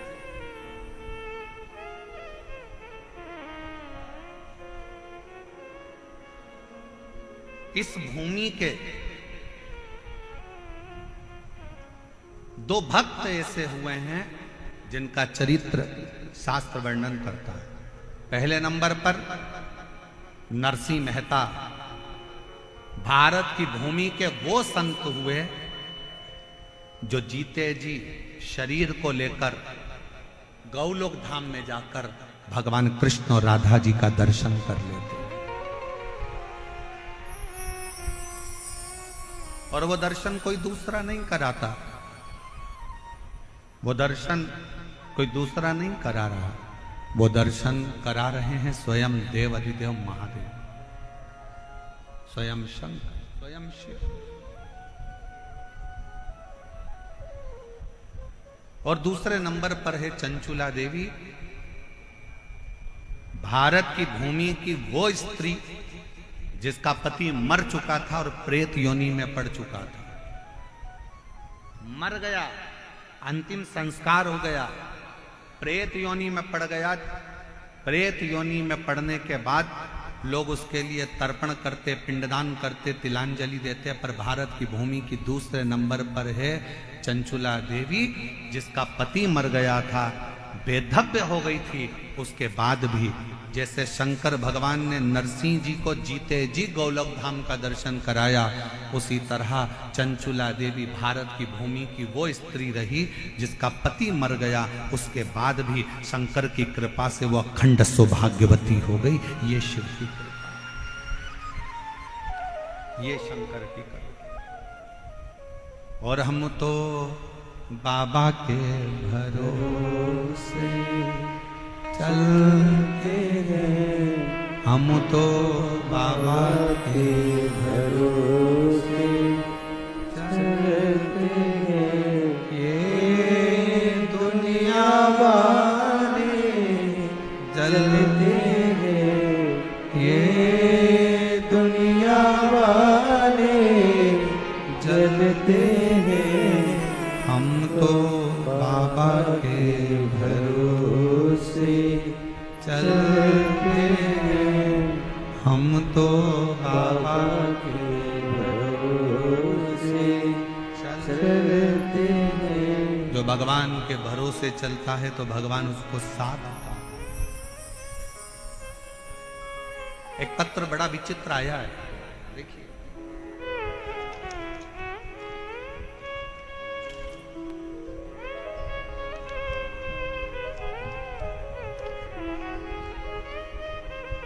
पहले तो गुरुदेव, जयपुर में जो विद्याधर नगर स्टेडियम समिति जो कथा करा रही है, मैं उनको धन्यवाद देती हूं जिन्होंने हमें जयपुर में कथा सुनने का मौका दिया। दूसरा, जयपुर राजस्थान से, मैं राजस्थान जयपुर की ही रहने वाली पूजा कुमारी हूं।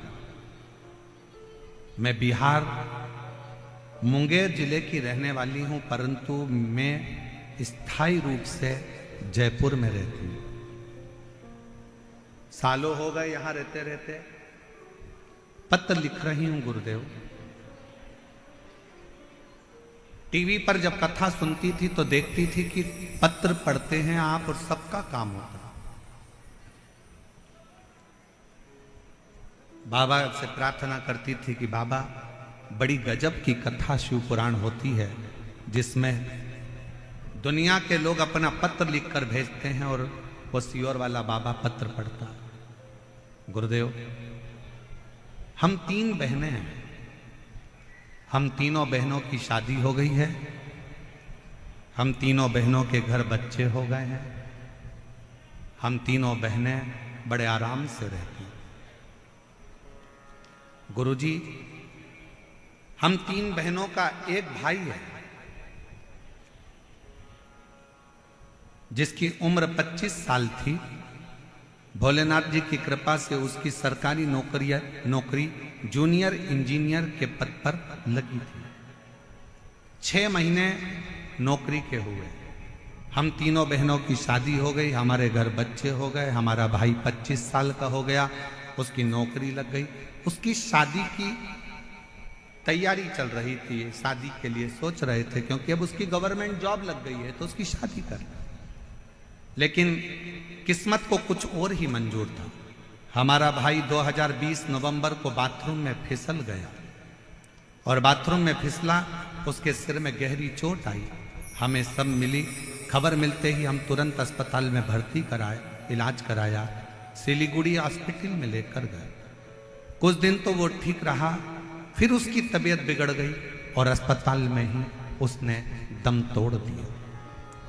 हम 3 बहनों का एक भाई, हम बहन तो अपने अपने ससुराल में रहती हैं, पर माँ बाप तो अकेले रहते थे, जिनका 25 साल का लड़का सरकारी नौकरी करता हुआ अपना दम तोड़ देता। अस्पताल में ही उसने अपने दम तोड़ दिया, शांत हो गए, परिवार बिल्कुल बिखर गया गुरुजी। माँ बाबूजी की उम्र 50-50 साल के थे। माँ बाबूजी की उम्र 50-50 साल की थी। मेरी माँ इतनी रोती 24 घंटे, मेरे बाबूजी रोते, एक ही लड़का मर गया। कथा सुनते सुनते हमने हमारे बाबूजी से और माँ से कहा, माँ वो सियोर वाला बाबा कहता है कि जो मांगो बाबा वो देता, जो मांगोगे वो देता। माँ कहती है क्यों सांत्वना देती है, 50 साल की मेरी उम्र है, 50 साल के तेरे बाबूजी हैं, मेरी 3 बेटियों के घर में बच्चे हैं और मेरा 25 साल का लड़का मर गया, क्या मांगू अब भगवान से, क्या। माँ आस्था चैनल पर वो सियोर वाला महाराज कथा करता है, टीवी के सामने अगर आसन लगाकर कथा सुनी जाए, 1 लोटा जल रोज शंकर जी के मंदिर में चढ़ाया जाए, तो ऐसा कोई काम नहीं जो शंकर पूरा ना करे। माँ तू एक बार शिव जी के मंदिर जाना तो चालू कर। माँ कहती है मैं 50 साल की, बेटा जवान मर गया, बेटियों की 3 बेटियों की शादी हो गई, उनके बच्चे हो गए, मैं कहाँ जाऊं। तू माँ शिव जी के मंदिर जा, और मौका लगे तो एक बार पंडाल में बैठकर कथा को सुन। मेरी माँ टीवी के सामने कथा सुनती और मालूम पड़ा कि आपकी कथा सीहोर में हो रही है। मेरी माँ पंडाल में बैठ के कथा सुनने के लिए कंकर शंकर की भूमि पर चली गई और बाबा से कहा, बाबा मैं 50 साल की हो गई, मेरा पति 50 का हो गया, 3 बेटियां उनके बच्चे हो गए, मेरा 25 साल का लड़का मर गया, मेरा दिल नहीं लगता मेरे बेटे के बिना, अगर तू दे सकता है तो मुझे बेटा दे दे, बस और कुछ भी नहीं चाहिए। घर गई, कंकर शंकर की पूजन करी कुबरेश्वर धाम पर, और बाबा की कृपा से घर जाने के बाद बाबा की भक्ति में ऐसी लग गई, शायद दुनिया का पहला केस होगा गुरुदेव जो 50 साल की मां गर्भवती हो गई। 50 साल की मां गर्भवती हो गई और जनवरी 2023 में मेरी मां को बाबा ने 1 नहीं 2 लड़के दिए, जिनका मैं फोटो लगा रही हूं। आप लोग एलईडी पर उस बच्चों का फोटो देख सकते हैं, और अगर कहीं बैठी हो तो अपने बच्चों को लेकर आ सकती हैं, और दोनों बच्चों का फोटो आप लोग एलईडी पर देख सकते हैं। जो 3 लड़कियां जिनकी शादी हो गई थी, 25 साल का लड़का मर चुका था, और 50 साल की माँ, 50 साल के पिता, और बाबा से विनती करते हैं सीहोर कुबरेश्वर धाम में आकर, बाबा मेरा लड़का मुझे वापिस चाहिए। दुनिया की कोई ऐसा काम नहीं जो मेरा शंकर ना करता, शंकर। और तेरे दरबार की बाबा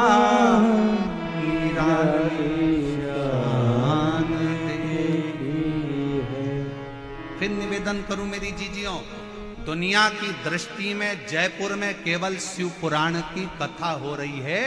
ये दुनिया के लोग कहेंगे, पूरे जयपुर वाले कहेंगे कि जयपुर में शिव पुराण की कथा हो रही है, पर शिव पुराण की ये कथा नहीं है। ये हमारा वो शंभु शंकर, मेरा कुबरेश्वर बाबा आपसे मिलने के लिए, आपके दुखड़ों को हरने के लिए, आपके दिल की बात सुनने के लिए, दिल की पंडाल में बैठकर आप जो दिल से मांगते हो, पंडाल में बैठकर कथा सुनते सुनते आप बाबा से अपनी लगन लगाकर उससे अपने दिल की बात कहते हो ना, उसका सुख ही दूसरा। और जितने कार्यकर्ता इस कार्यक्रम को संभाल रहे हैं, जितने कार्यकर्ता लगनता से काम करते हुए लोगों को भोजन करा रहे हैं, कोई पानी पिला रहा है, कोई लस्सी बांट रहा है। सब व्यापारियों ने अपने अपनी दुकान उनको सबको कह दिया कि जितने शिव भक्त आए सबको कुछ ना कुछ मुंह झूठा कराओ। ऐसे जितने कार्यकर्ता इस सेवा में लगे, जितने कांस्टेबल, जितना पुलिस बल, जितना चिकित्सा विभाग, जितना पीडब्ल्यूडी विभाग, जितना विद्युत विभाग, जितने सरकारी कर्मचारी भी इस अगर सेवा में लगे हैं, अभी तक तुमने दुनिया की सेवा करी होगी, पर शिव महापुराण की कथा में पहला मौका मिला है, उसका फल आपको 3 महीने में बाबा क्या देगा वो वही जान सकता है। वो उसके हाथ, वो उसके हाथ, ये हमारे हाथ में कुछ नहीं। तेरे दरबार की बाबा निराली शान देखे, तुझे देखे नहीं देखा, पर झोली भरी देखी, मुख दुनिया मोड़े बाबा तू मुखड़ा मेरी लगी परी तीनों, बाबा तू अब मेरी जीजियों जरा उत्तर दीजिएगा, इस पत्र को ले जाकर पढ़कर इसका उत्तर दीजिएगा कि जिसकी 3 बेटियां, जिनके घर में बच्चे हो गए, 25 साल का लड़का जिसकी सरकारी नौकरी लग गई, वो 25 साल का लड़का जो घर में बाथरूम में गिर गया, मर गया, और वो 25 साल का लड़का चले गए और माँ बाप की उम्र 50-50 साल हो गई, और उसके बाद मेरा कुबेर भंडारी उसकी गोदी में 2 बेटे दे देता है। ये दुनिया में कहीं हो सकता? कई मेरी जीजियां आती हैं, कहती हैं हमारे 8 साल हो गए शादी के, कोई कहता मेरे 5 साल हो गए, कोई कहता मेरे 3 साल हो गए, कोई कहता मेरे को 11 साल हो गए, कोई कहता मेरे को 10 साल हो गए, मुझे संतान नहीं है, हार गए, हिम्मत हार गए। हम कहते हिम्मत मत हारो, एक बार शिव महापुराण के पंडाल में जाओ, बैठो, कथा पूरी हो, वहां की आरती के बाद में जैसे ही आरती में कर्पूर गौरम हो, आरती पूर्ण होने के बाद में वहां की मिट्टी को अपने गर्भ से लगाओ, अपने हृदय से लगाओ, उसको प्रणाम करो। हम जानते हैं विद्याधर नगर का ये स्टेडियम आज खाली रत्ती भर नहीं है।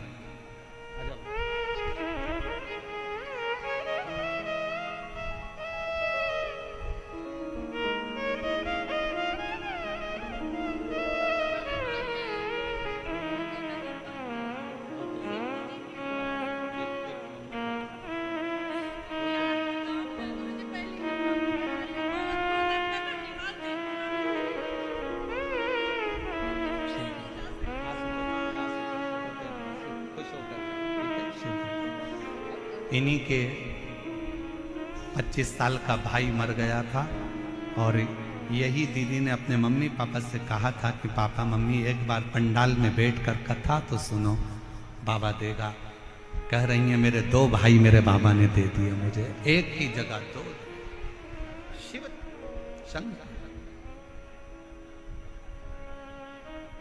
आप कितने विश्वास से यहां पहुंच रहे हो, आप कितने विश्वास से कथा सुन रहे हो, ये आपके ऊपर निर्भर करता है। कई माताएं तो ऐसी हैं जो पंडाल के अंदर तक नहीं पहुंच पाई, कई माताएं ऐसी हैं, कई भाई ऐसे हैं जो रोड पर बैठे हुए हैं, पेड़ों की छांव में, रोड के किनारे जहां उनको छाए मिल गई। कई ऐसे हैं जो अपना छाता लेकर, पानी की बोतल लेकर बैठे। विश्वास,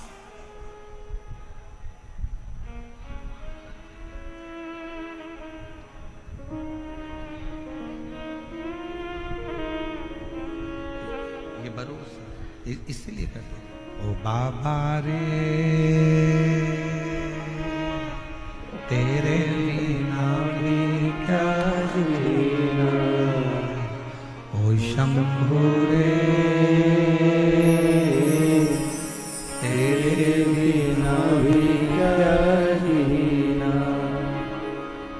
फूलों में कलियों में काशी की गलियों में, फूलों में गलियों में काशी की गलियों में, तेरे भी कहीं ना, तेरे बिना भी क्या जीना। ओ शंभु रे, तेरे बिना भी क्या जीना। ओ बाबा रे, तेरे बिना भी क्या जीना। फूलों में कलियों गलियों में, काशी की गलियों में, फूलों फूलों में गलियों